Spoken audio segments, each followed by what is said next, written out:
जीतने का असली मज़ा तो तब है जब सब आपके हारने का इंतज़ार कर रहे हो। तो चलिए शुरुआत करते हैं क्लास 10 चैप्टर 6 लाइफ प्रोसेस।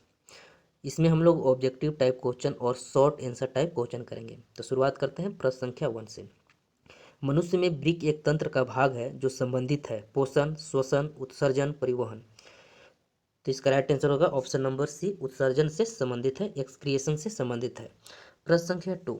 पादप में जाइलम उत्तरदायी है। Xylem in a plant is responsible for transport of water, transport of food, transport of amino acid, transport of oxygen. तो इसका राइट आंसर हो जाएगा option number A, transport of water. प्रश्न संख्या 3। Which is necessary for autotrophic nutrition? Carbon dioxide and water, chlorophyll, sunlight, option D all of the above. तो इसका right answer option number D all of the above, उपयुक्त सभी। प्रश्न संख्या 4। Pyruvate के विखंडन से यह कार्बन डाइऑक्साइड जल तथा ऊर्जा देता है और यह प्रक्रिया कहाँ होती है? तो कोशिका द्रव्य में होती है, माइटोकॉन्ड्रिया में होती है, हरित लवक में होती है या केंद्रक में होती है? तो ऑप्शन नंबर बी माइटोकॉन्ड्रिया में होती है।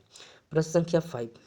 Protein is digested by which enzyme in the intestine? Trypsin, pepsin, amylase या लाइपेज? तो option A is correct, trypsin में एंजाइम के द्वारा डाइजेस्ट होती है। प्रश्न संख्या 6।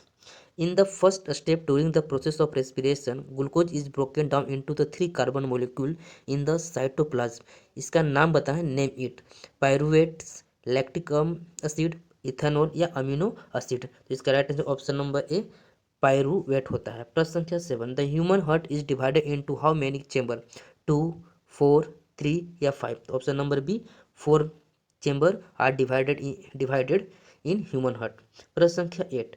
Phloem is responsible in plant transport of water, transport of food, transport of amino acid या ट्रांसपोर्ट ऑफ ऑक्सीजन? तो option B is correct, transport of food.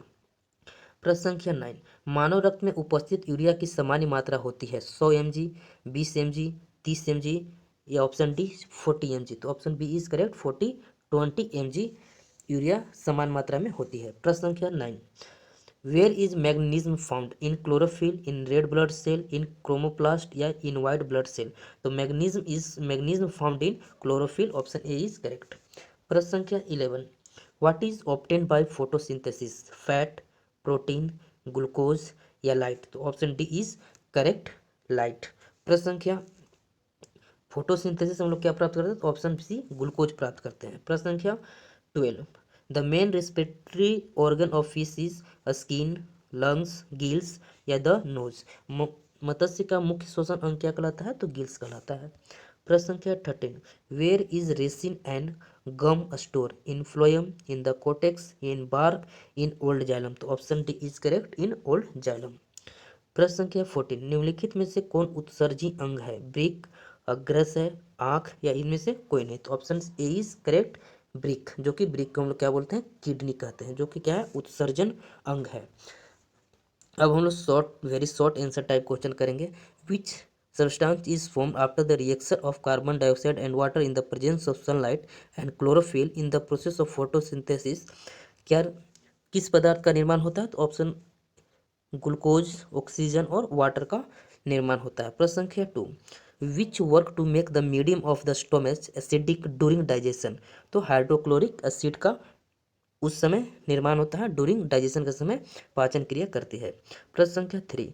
How small intestine absorb digest food has just been figure out? तो there are many finger like projection on the inner surface of the small intestine which increase the surface area of absorption. प्रश्न संख्या 4। Where does this process of fat digestion take place in our body? हमारे शरीर में वसा का पाचन कैसे होता है? यह प्रक्रम कहाँ होता है? तो fat are digested by the lipase enzyme. क्या क्या है? Lipase enzyme secreted by the pancreas. This process takes place in the intestine में। प्रश्न संख्या 5। The flow of oxygenated blood take place in which blood vessel? तो artery. प्रश्न संख्या 6। प्रकाश संश्लेषण की प्रक्रिया में क्लोरोफिल का क्या कार्य है? What is the function of chlorophyll in the process of photosynthesis? तो chlorophyll absorb light energy. Chlorophyll प्रकाश ऊर्जा को अवशोषित करता है। प्रश्न संख्या 7। घास खाने वाले शाकाहारी जंतुओं को लंबी क्षुद्रांत की आवश्यकता क्यों होती है? मतलब बड़ा इंटेस्टाइन की आवश्यकता क्यों होती है? तो घास खाने वाले शाकाहारी जंतुओं को सेलुलोज के पाचन के लिए लंबी सुद्रांत की आवश्यकता होती है।